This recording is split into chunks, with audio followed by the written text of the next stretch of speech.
नमस्ते दोस्तों, वेलकम है आपका the ultimate Gyan rise with wisdom पर, जहां मिलती है आपको इंटरेस्टिंग और यूजफुल इन्फॉर्मेशन सिंपल और शॉर्ट स्टाइल में।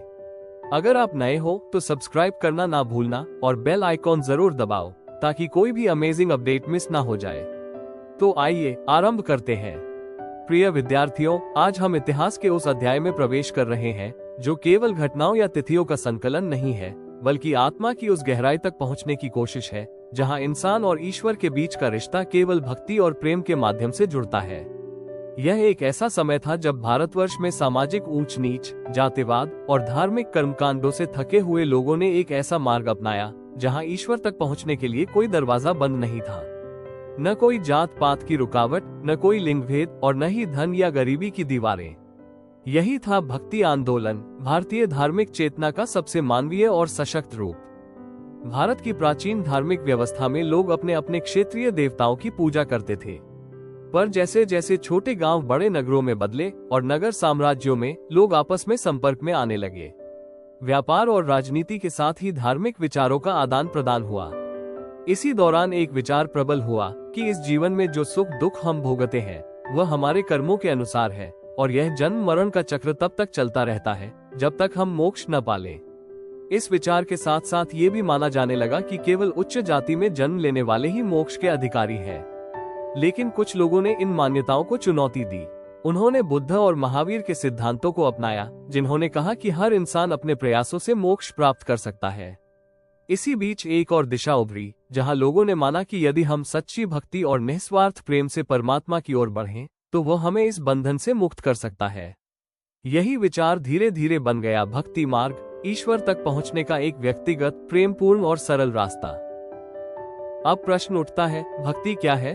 भक्ति एक ऐसा मार्ग है जहां कोई नियम, कोई जाति, कोई ऊंच नीच आड़े नहीं आता। ये केवल मन की श्रद्धा और हृदय की सच्चाई से जुड़ा होता है। यह वह राह है जहां एक व्यक्ति अपने आराध्य देव के प्रति पूर्ण समर्पण करता है, चाहे वह गीतों के माध्यम से हो, ध्यान के जरिए, सेवा के रूप में या केवल मौन जप द्वारा। ईश्वर हर रूप में भक्त की पुकार सुनता है। यही कारण था कि भक्ति मार्ग को आम जनता ने बड़ी सहजता से अपनाया। यह आंदोलन कोई एक क्षेत्र तक सीमित नहीं रहा, बल्कि भारत के उत्तर से दक्षिण और पूरब से पश्चिम तक फैल गया। हर क्षेत्र में इसे स्थानीय संतों, भाषाओं और परंपराओं के माध्यम से अपनाया गया। ये भारत के सांस्कृतिक एकीकरण का अद्वितीय उदाहरण भी है। 7वीं से 9वीं शताब्दी के बीच दक्षिण भारत में भक्ति आंदोलन ने एक नया रूप लिया। यहाँ दो प्रमुख संप्रदाय उभरे, नयनार जो शिव के भक्त थे और आलवार जो विष्णु के उपासक थे। इन संतों की सबसे खास बात यह थी कि वे सभी जातियों से आते थे, यहाँ तक कि तथाकथित अछूत माने जाने वाले समाज से भी। उनका संदेश स्पष्ट था, ईश्वर किसी जाति विशेष का नहीं होता। ये संत गांव गांव जाकर कविता रचते, भजन गाते और ईश्वर की महिमा का गुणगान करते थे। इनकी रचनाएं इतनी प्रभावशाली थी कि बाद में इन्हें तेवरम, तिरुवाचकम और दिव्य प्रबंधम जैसे ग्रंथों में संग्रहित किया गया। चोल और पांड्य राजाओं ने उन स्थानों पर भव्य मंदिर बनवाए जहां ये संत गए थे। इससे भक्ति परंपरा और मंदिर संस्कृति का जुड़ाव गहरा हुआ। भक्ति केवल भावनाओं की बात नहीं थी, बल्कि इसके पीछे गहरी दार्शनिक सोच भी थी। शंकराचार्य, जो 8वीं शताब्दी में केरल में जन्मे थे, उन्होंने अद्वैत वेदांत का प्रचार किया। उनका मानना था कि आत्मा और परमात्मा अलग नहीं, बल्कि एक ही है। ये संसार माया है, एक भ्रम। इस भ्रम से मुक्ति पाने के लिए ज्ञान और त्याग आवश्यक है। इसके विपरीत रामानुजाचार्य ने कहा कि आत्मा और परमात्मा अलग होते हैं, लेकिन भक्ति के माध्यम से आत्मा परमात्मा से निकटता पा सकती है। उन्होंने विष्णु भक्ति को मोक्ष का मार्ग बताया और यही विचार आगे चलकर उत्तर भारत की भक्ति परंपरा में महत्वपूर्ण भूमिका निभाता है। 12वीं शताब्दी में कर्नाटक में बसवन्ना नामक संत ने वीरशैव आंदोलन की नींव रखी। इस आंदोलन ने धार्मिक पाखंड, मूर्ति पूजा और जातिगत भेदभाव को पूरी तरह से नकार दिया। बसवन्ना ने कहा, धनवान शिव के लिए मंदिर बनाते हैं, पर मैं शिव को अपने शरीर में बसाता हूँ। यह विचार उस समय क्रांतिकारी था। उन्होंने समाज में समानता और सेवा को धर्म से भी ऊपर रखा। उनके वचनों में आज भी वही सादगी और गहराई है। विद्यार्थियों, महाराष्ट्र की धरती पर भक्ति आंदोलन ने एक अत्यंत जन संवेदनशील रूप धारण किया। यहाँ भक्ति केवल भजन और मंदिरों तक सीमित नहीं रही, बल्कि यह बनी सेवा का रूप, सामाजिक न्याय का स्वरूप और मनुष्यता का धर्म। 13वीं से 17वीं शताब्दी के बीच यहाँ कई महान संत पुत्र जन्मे। ज्ञानेश्वर, नामदेव, तुकाराम, एकनाथ और स्त्रियों में सखुबाई तथा अछूत माने जाने वाले चोखामेला और उनका पूरा परिवार। इन संतों ने समाज की ऊंच नीच, ब्राह्मणवाद और बाह्य आडंबरों का घोर विरोध किया। तुकाराम कहते हैं, वही वैष्णव है जो दूसरों के दुख को समझे। इन्हें किसी अलग वेशभूषा की जरूरत नहीं थी, न ही जंगलों में जाने की। वे परिवार में रहते हुए, खेतों में काम करते हुए ईश्वर की सेवा और स्मरण करते थे। यही विचार आज के सामाजिक कार्यों में भी प्रतिबिंबित होता है कि धर्म वही है जो कर्म और करुणा से जुड़ा हो। अब हम उन संप्रदायों की बात करें जो धार्मिक कर्मकांडों से हटकर योग, ध्यान और स्व अनुशासन के मार्ग से ईश्वर की तलाश में लगे थे। इनका विश्वास था कि ईश्वर कोई मूर्ति नहीं, बल्कि एक फॉर्मलेस रियलिटी है जिसे मन और शरीर की साधना से पाया जा सकता है। नाथपंथी, सिद्ध और योगियों ने आडंबरों, जातिवाद और पुजारियों की श्रेष्ठता को नकारा। उन्होंने प्राणायाम, मौन, ध्यान और वैराग्य का अभ्यास करके ईश्वर तक पहुंचने का मार्ग बताया। इनकी परंपरा ने खासकर निम्न जातियों के लोगों में गहरी पकड़ बनाई, क्योंकि यहाँ उन्हें बराबरी का दर्जा मिला। अब हम पहुँचते हैं इस्लाम धर्म की उस सुंदर शाखा की ओर जिसे सूफी परंपरा कहते हैं। ये परंपरा सख्त नियमों से नहीं, बल्कि प्रेम, करुणा और आत्मिक मिलन के विचारों से जुड़ी थी। सूफियों ने कहा कि ईश्वर को केवल रोजा, नमाज या नियमों से नहीं, बल्कि दिल के प्रेम और सेवा से पाया जा सकता है। उन्होंने संगीत, नृत्य और जिक्र यानी ईश्वर का नाम जप के माध्यम से ईश्वर से एकात्मता का अनुभव किया। भारत में सूफी परंपरा के महान संत हुए, जैसे ख्वाजा मोइनुद्दीन चिश्ती अजमेर, बाबा फरीद पंजाब, निजामुद्दीन औलिया दिल्ली, बंदा नवाज गीसू दराज गुलबर्गा।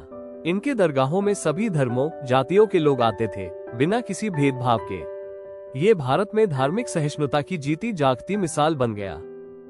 13वीं शताब्दी के बाद उत्तर भारत में भी भक्ति आंदोलन ने नया रूप लिया।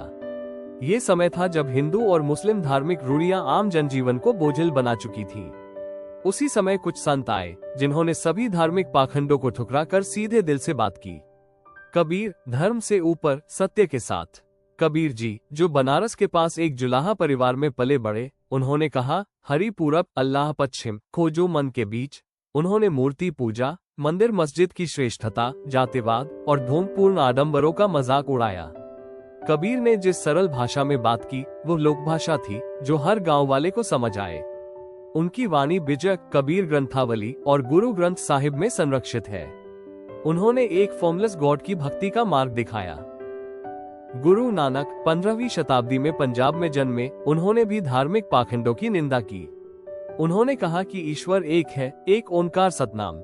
उन्होंने लिंग भेद, जाति भेद और धर्मभेद को नकारते हुए संगत और लंगर की परंपरा शुरू की, जहां सभी लोग साथ बैठते, खाते और ध्यान करते।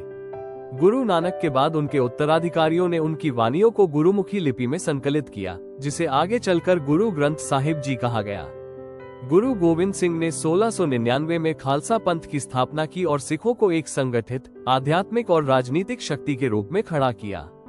गुरु नानक जी का विचार था, धर्म वो है जो ईमानदारी से जीने, मेहनत करने और दूसरों की सेवा करने से जुड़ा हो।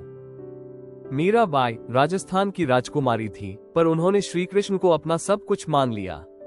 उन्होंने राजघराने के बंधनों को तोड़ दिया और समाज की मर्यादाओं को चुनौती देते हुए कृष्ण की भक्ति में जीवन समर्पित कर दिया। उनका सबसे प्रसिद्ध पद, राणा जी, जहर का प्याला आपने दिया, मैंने हंसकर पी लिया, मैं कृष्ण की हूँ और रहूंगी।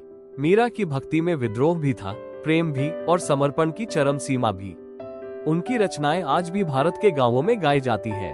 प्रिय विद्यार्थियों, भक्ति आंदोलन केवल एक धार्मिक आंदोलन नहीं था, यह एक सांस्कृतिक, सामाजिक और आध्यात्मिक क्रांति थी।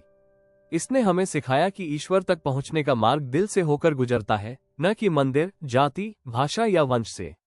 आज जब हम जाति, धर्म, लिंग जैसे मतभेदों से जूझते हैं, हमें फिर से कबीर की बेबाकी, मीरा की दीवानगी, गुरु नानक की सेवा और बसवन्ना की समानता की भावना को अपनाने की आवश्यकता है।